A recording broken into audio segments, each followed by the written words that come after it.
excited to be here. This is just an auspicious occasion for me. This is my world debut. I've been working on this for 20 years, so I'm really excited to share with you tonight. So without further ado, we'll get started here. So we're talking about orbs and light beings first, and these are different forms that light beings take. I call these rainbow light beings because they are so colorful. Some of them look like octopus, some look like faces. This is just an example. And here's some more of them. Now, I took many of these pictures, like the top left, on the top right-hand side, the second picture, and that was taken in Cave of the Winds, right here in Colorado Springs. And the one below it was taken at the Festival of Lights parade, and Orbs showed up, and then there's some from Peru and different places. And so these are just different forms that light beings do take, and they're manifesting more nowadays, which is very exciting, and it's because the veil is lifting. Right. And so here we see that interiors of orbs have sacred geometry, and you can also see their movement. So in the instant that this digital flash took place, all of this activity was there, and these were moving so fast that you can actually see their movement. And so orbs, a lot of people think are dust on the lens. But if you take pictures with an underwater camera like these, proves that they're not dust on the lens. If you see the first picture on the left-hand side, that was my brother swimming in Hawaii, and he has a little orb right there on his mask, but just seconds later, the orb had grown. And then the bottom right corner, the lady is swimming, and there's all sorts of pink orbs in the water, which is just amazing to me. And so I am an elf at Christmas every year. My name's Jingles, the happy elf, and I've done this for years and years, and the orbs like celebration, and they like lightness and happiness and high vibrations. And so the one on the right-hand side at the top, I was in the Festival of Lights parade, and they were chasing me. There was nothing there. And then the one below it, that's my little RV, and it's a very similar energy there. If you look closely at the edge of the camper, there's actually a little orb there, but they were moving so fast that you don't see them. Okay, now this is a 3-fin skyfish and a 4-fin skyfish. And these were of Doreen Virtue. She was doing an angel card reading, and I see these things in the blink of an eye, and I catch them and I share them because I think they're really cool. So this is me in the Queen's Chamber of the Great Pyramid of Giza. A lot of orb activity. Wow. Oh yeah. It's quite interesting. So there. Okay, so this one was from my friend's security camera. And you can see the top of his car there, the front of his car, and there's a little light being on the left, and check this out. It's very curious.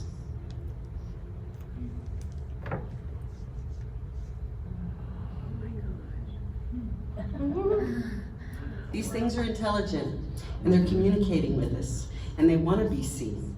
And so this showed up because my neighbor knew that I did this, and it knew it would end up here, and you would see it tonight.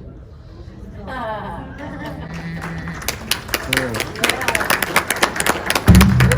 do I go back? Okay, so now we're going to talk about the original builders.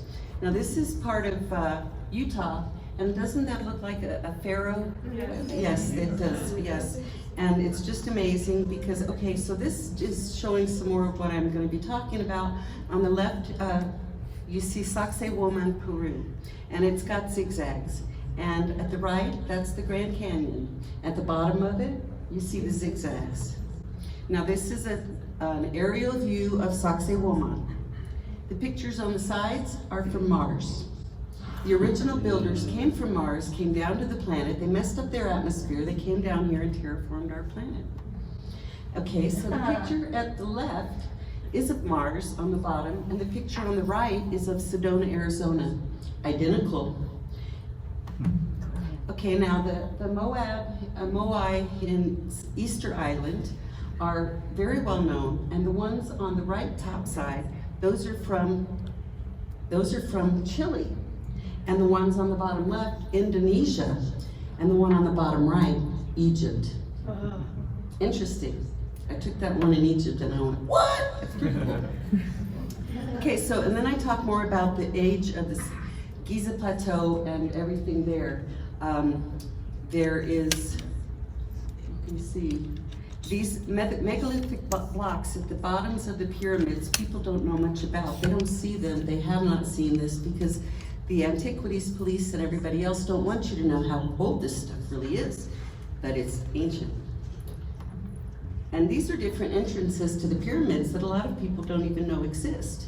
And they have different forms of rock, and then when you look down here, this is the paint mines in Callahan, Colorado. It's very similar.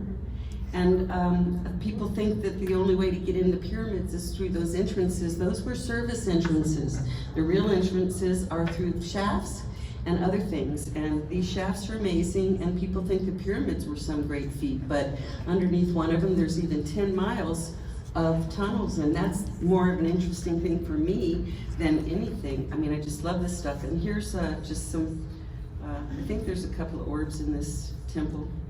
Anyway, I was in Egypt for 2 weeks, just at the beginning of the year, and I got 8,000 pictures and 300 videos. So I've had quite the time trying to sort these out, but I do hope you'll come to my presentation tomorrow at 1 o'clock. I'll be showing over 300 pictures.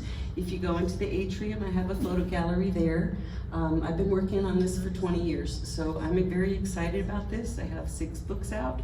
And my website is elizabeth-eagle.com. My YouTube channel is Elizabeth Eagle. My name is Elizabeth Eagle.